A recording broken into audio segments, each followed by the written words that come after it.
3,000 మందికి కాదు 300 మందికి కూడా 3,000 రూపాయలు ఇవ్వలేదు.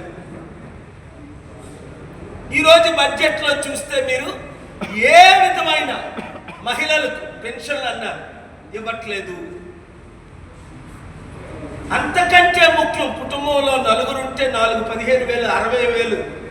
తల్లికి వందనం అన్నాడు, తండ్రికి అప్పడాలు అన్నాడు. తల్లికి వందనం లేదు, తండ్రికి అప్పడాలు లేవు, తాతకి